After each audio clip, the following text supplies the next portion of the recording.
All right, today we're going to talk about something really powerful, how to build a mental framework, but not just any old set of rules. We're talking about one with integrity.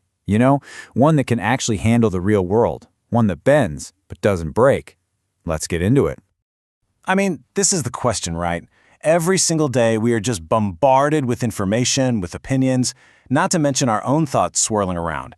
How in the world do you find any clarity in all that chaos? Well, the answer is building a solid mental framework. But, and this is a big but, just having one isn't going to cut it. Look, anyone can sit down and write out a list of beliefs or principles. That's the easy part. The problem is, if that framework has never been tested, it's basically an illusion. It's a house of cards that looks great until the first gust of wind comes along. It feels secure, but it's not going to hold up when life actually puts it on the line.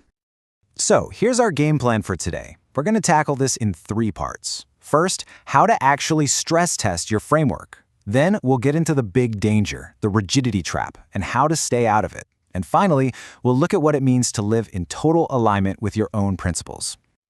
Okay, let's dive right into part 1, testing your mental framework. This is where the magic happens. It's where we stop just thinking about ideas and start turning them into real, field-tested wisdom.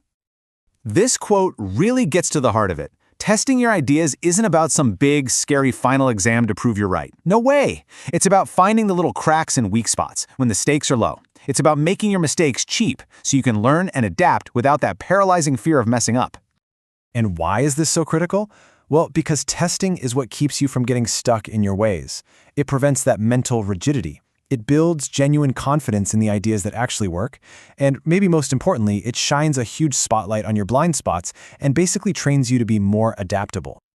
Okay, so how do you actually do this? It's not that complicated. You can just simulate things in your head, play out a scenario. Or you could try a small-scale trial. Apply a new idea where there's not much to lose. You can also create these feedback loops by just looking back at your decisions and asking, hey, what actually worked there? Or, if you're feeling brave, you can actively hunt for contradictions in your own beliefs. At the end of the day, a strong framework is all about being aligned with reality, not just being stubborn. You got to follow the evidence. It's kind of like a simple flow chart for your brain. If a principle consistently works everywhere, great, keep it. If it's always failing you, time to revise it or just toss it out. And if it only works sometimes, that's where you get curious and figure out the specific rules for when it applies. Now, I really want this to sink in. Testing your ideas isn't an attack on who you are. Letting an idea be wrong doesn't make you wrong. It just makes you honest. It means you care more about what's true and what's effective than you do about just being right. It's an act of integrity. Okay, that brings us to part 2, and this is a big one, escaping the rigidity trap. Because the very thing you built to give you freedom and clarity can, if you're not careful, turn into a cage for your mind. This has a name, and it's something we need to watch out for. Ideological rigidity. This is what happens when your framework just stops learning. It stops evolving. Instead of being curious about the world, it starts demanding the world conform to it. And it stops caring about truth. It only wants loyalty. So, how do you know if you're falling into this trap? Well, here are some major red flags to look for in yourself. Do you find yourself explaining away anything that challenges your views? When you hear new information, do you feel defensive instead of curious? Does the idea of changing a belief feel like you're losing a piece of yourself? Do you see the world in black and white, us versus them? These are all warning signs. This really breaks down the 2 paths, right? A rigid framework gets obsessed with defending its methods. It gets all tangled up with your identity. But an adaptive framework, it holds its core principles firmly, but keeps its methods totally flexible. It welcomes reality checks and evolves without fear. It's the difference between being brittle and being resilient. And really, this says it all. In a world that is always changing, being rigid is just a losing strategy. It's not a matter of if it'll break, but when. True strength isn't about being unmovable. It's about having the flexibility to bend and adapt so you can endure whatever comes your way. And that brings us to our final section, which is where this all comes together. Part 3, living in full alignment. This is the goal.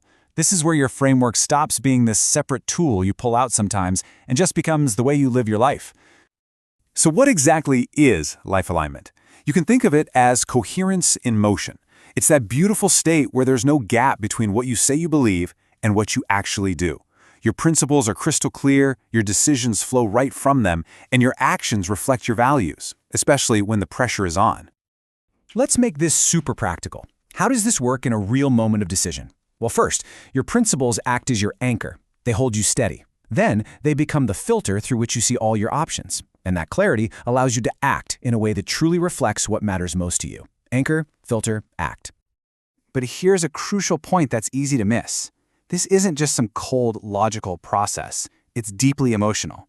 A framework without feeling is just an algorithm running in your head. You've got to be both warm-hearted and tough-minded. You need that compassion, but you also need to hold true to your standards. So how do we know if we're actually aligned? I want you to ask yourself 3 questions and be really honest. Here's the first one. Just think about this past week. Did your choices reflect your core principles? Or were they driven more by your impulses in the moment? Okay, question number 2. This one is about tuning into your gut. When, over the last week, did you feel most at peace with a decision you made? And on the flip side, when did you feel that inner friction? You know that feeling. That friction is a powerful signal that your actions and values might be out of sync. And here's the last one. This is the ultimate reality check.